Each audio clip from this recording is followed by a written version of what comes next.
Hi, welcome to Kingdom Convergence Conversations with Rip Wahlberg. Rip is going to be with us next month doing Dismantling Strongholds. I'm excited about that. Rip's a dear friend of mine for a decade now, and I'm just going to bring him right in and we'll jump right in. Hey Phil, Hey, bud, how are you? good. How you doing? I'm good. So Good. let's Good to be just with jump you. right into this. You're going to be with us on September 16th and 17th. Uh-huh. Doing Dismantling Strongholds. Some of our people may remember from the region you came in actually for like 3 years in a row and did inner healing and deliverance training.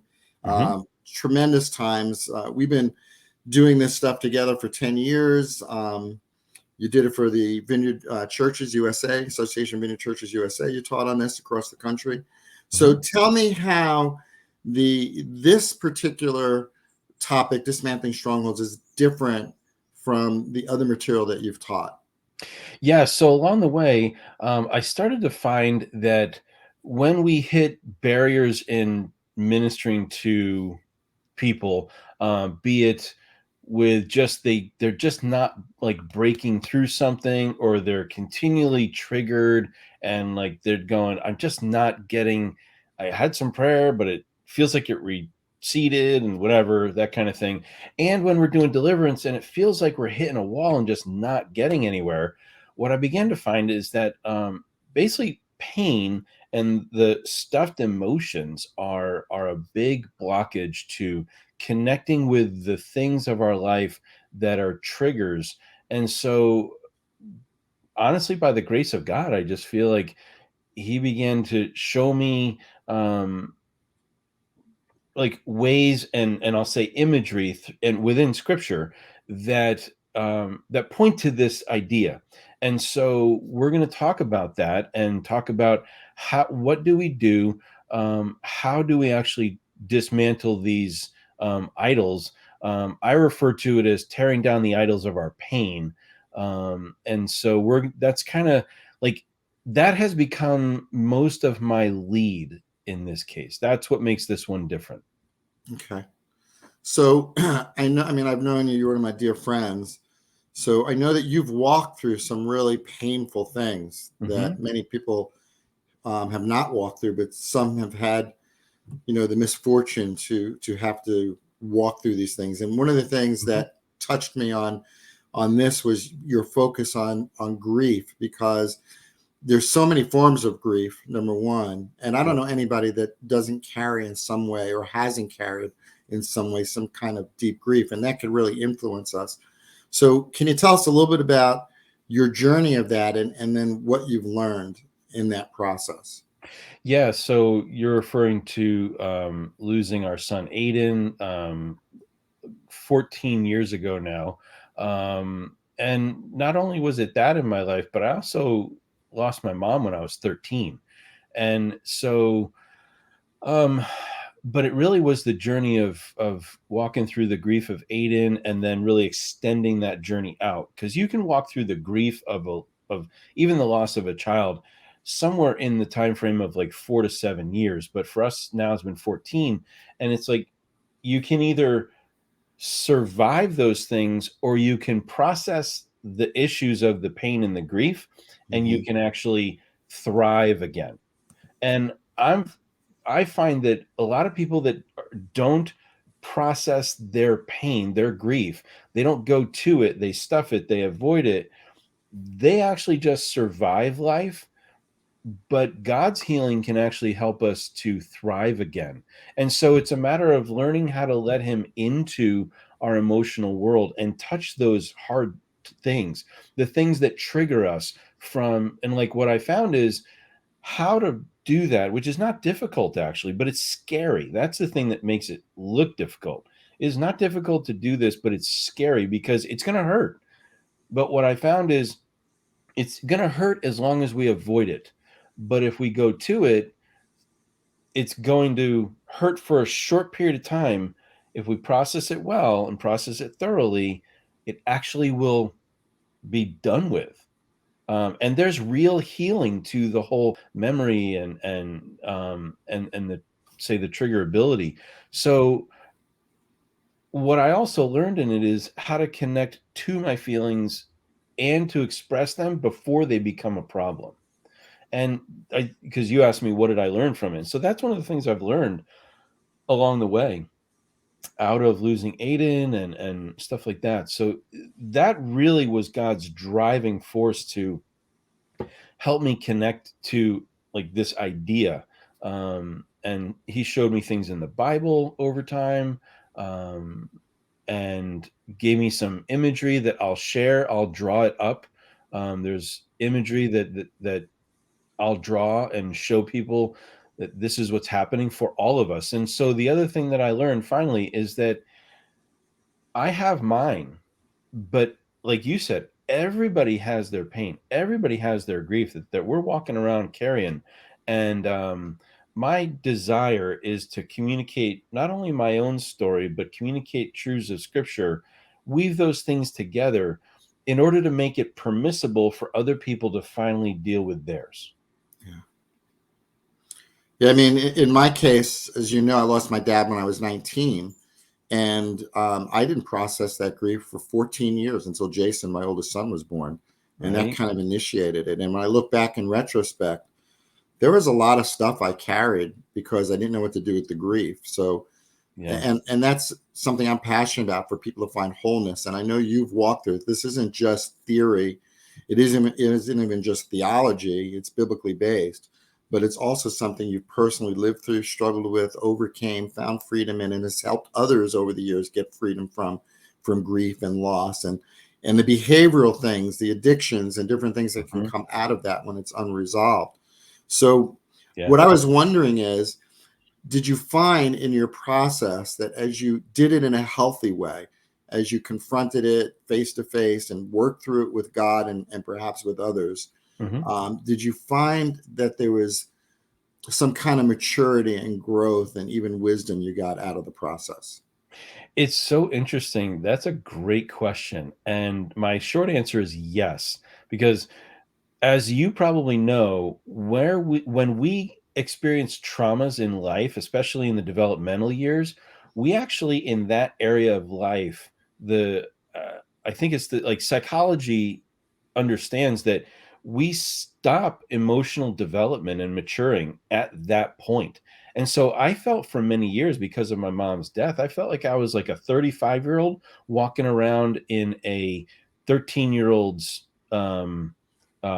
emotional maturity in Mhm. certain areas of my life. And so I did have to process that too. But with Aiden and walking through that, um, the answer there is yes. It actually kind of accelerated a healing that was like, was it healing or maturing? And you kind of realize it's like both. I can't put together the full theology on that yet, but I know it's there.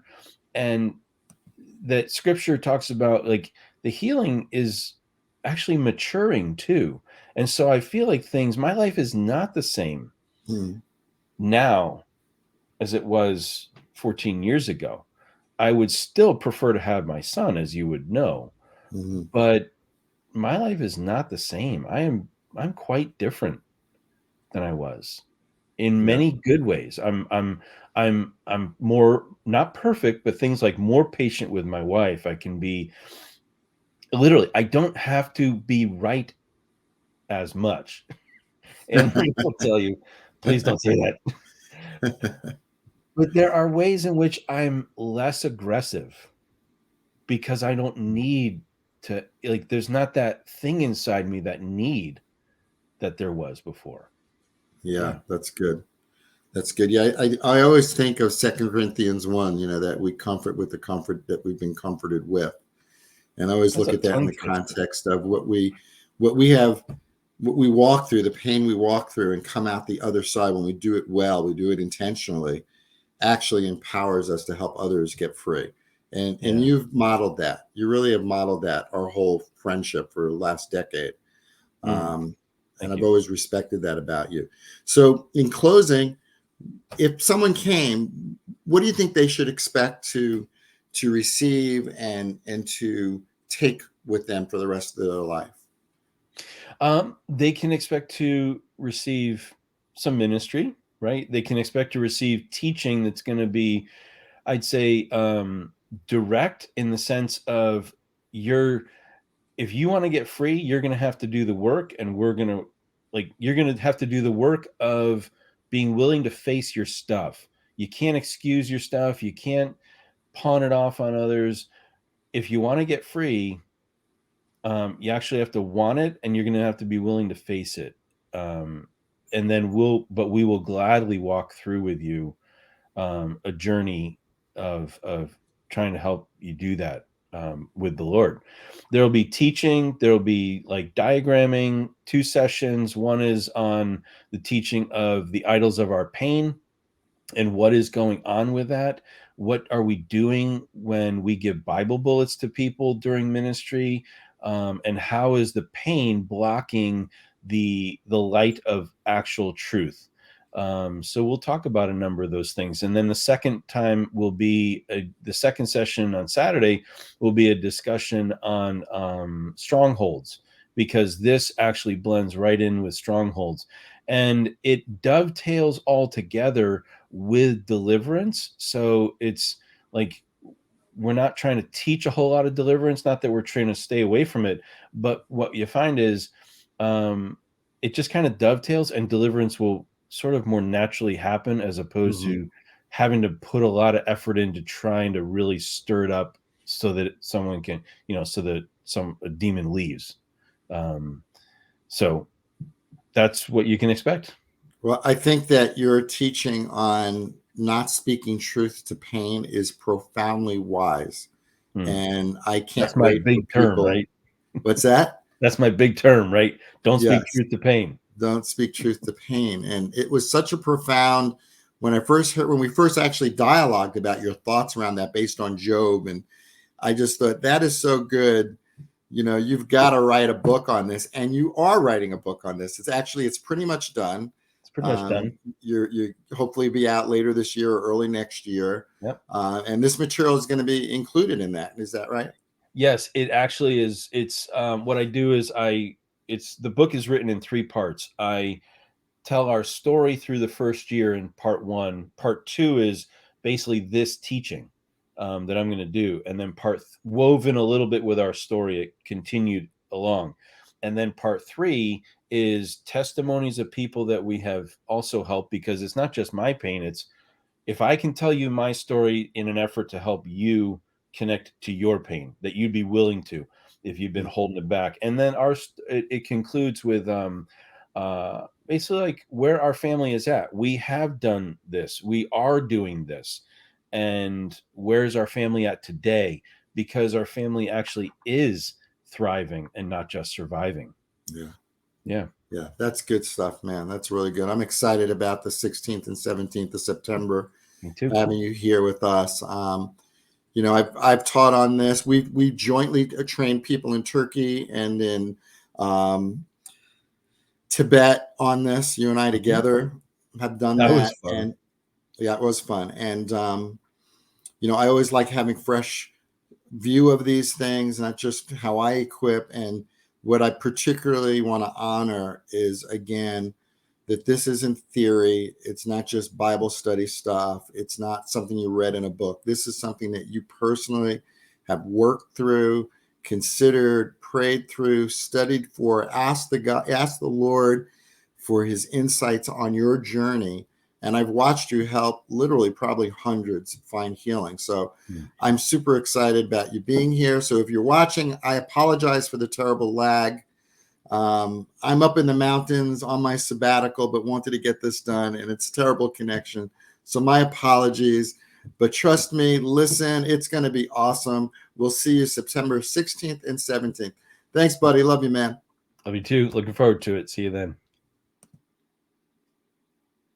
So thanks for joining us. Also, don't forget One Spirit, One Mission, November 3rd through 5th. We've got Brian Blount, Brian Starley, Scott McNamara, Jessica Tate, Brian Britton, and myself. Brian Blount, Kingdom Encounters, Brian Starley from Global Awakening, Scott McNamara from Christ for the Nations and Jesus at the Door, Jessica Tate of Yielded Ministries, Brian Britton of Iris Ministries. It's a really great blend of people. You're going to have a great time. It's all about the mission and getting impartation. We're going to do activations and evangelism. We're going to go out and do street evangelism, Don't miss it.